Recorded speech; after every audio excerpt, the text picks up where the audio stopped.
lamentation du sapin et du palmier. Les palmiers du désert se lamentaient ainsi. Hélas, qui donc m'a fait prendre racine ici, dans ces plaines larges et mornes, dans ce vaste horizon qui fuit de tous côtés, cercle infini que fait la double immensité, des cieux et des sables sans bornes. Ah, quel ennui de voir sans cesse le ciel bleu, où de l'aube à la nuit brûle un soleil de feu, sans qu'un nuage y flotte et passe. De voir tourner mon ombre autour de moi toujours, en marquant pas à pas les heures et les jours, sur le grand cadran de l'espace.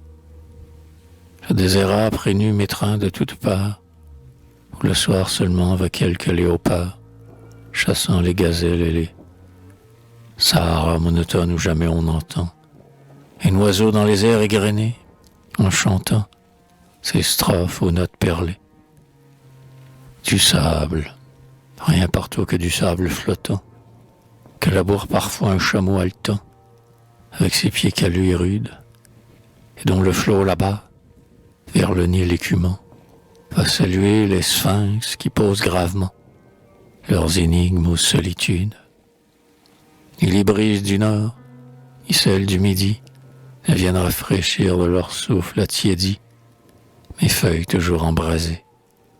Le cimoun orageux bruit dans le lointain, et ce n'est pas pour moi que l'urne du matin épanche ses douces rosées. Quelqu'un m'ouvrira-t-il une autre zone? Hélas, zone de frais gazon et d'odorants lilas, et de sources d'ombre voilées. Car j'étouffe et je meurs sous ce soleil ardent, implacable brasier qui me brûle en dardant ses feux sur mes palmes. Allez.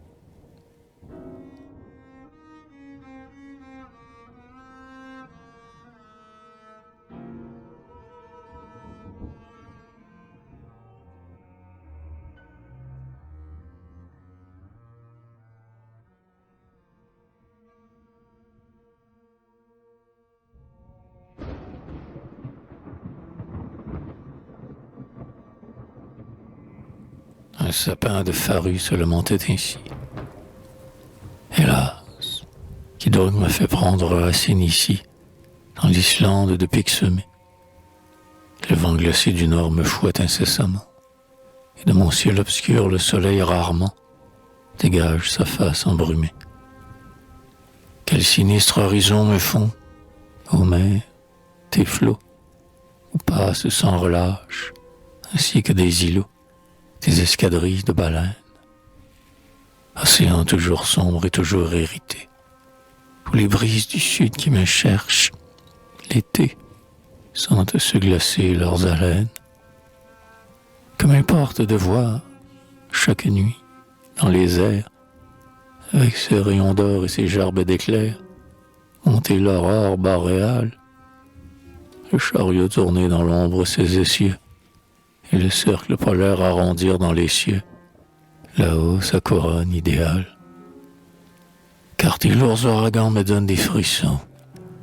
D'un côté, par-delà tes créneaux de glaçons, j'entends rugir les ours du pôle, et de l'autre, l'éclat, le volcan orageux, grondé en bouillonnant sous le manteau neigeux que l'hiver lui met sur l'épaule.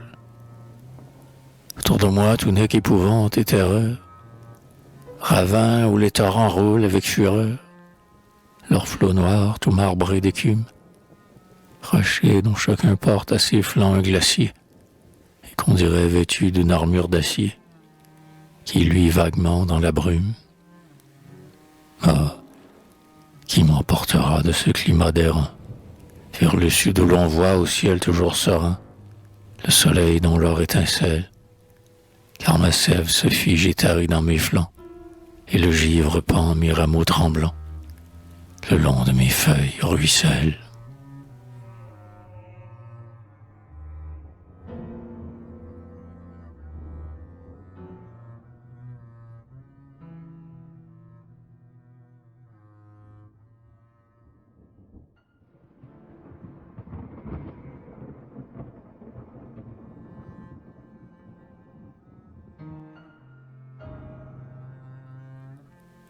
monde, n'est-ce pas?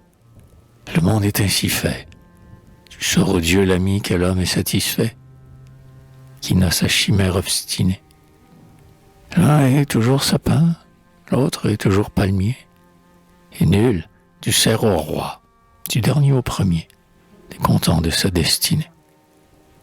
On aspire toujours à ce que l'on n'a pas, voyageur inquiet qui poursuit pas à pas son mirage de grève en grève. Et, esprit dans les champs de l'idéal lancé, on a sans cesse un pied dans l'inconnu posé, une aile ouverte dans un rêve. Heureux qui se bâtit son ciel dans sa raison, et se fait de son cœur un charmant horizon, une retraite bien-aimée, sans effeuiller sa vie au vent des passions, sans chercher les grandeurs, vaines illusions, ni la gloire, vaine fumée. Heureux qui sait borner ses vœux à son destin, qui ne prête point l'oreille au bruit lointain de la foule, forêt des hommes. Tout arbre a son climat, tout climat ses beautés. Oh mon ami, restons où Dieu nous a plantés. Mon ami, restons où nous sommes. Car, sapin des glaciers ou palmiers des déserts, sous l'ouragan de sable ou l'ouragan des airs, qu'importe où notre feuille tombe, le Seigneur tient l'esclave et le roi sous sa main, et nos rumeurs d'hier n'ont plus d'écho demain, dans le silence de la tombe.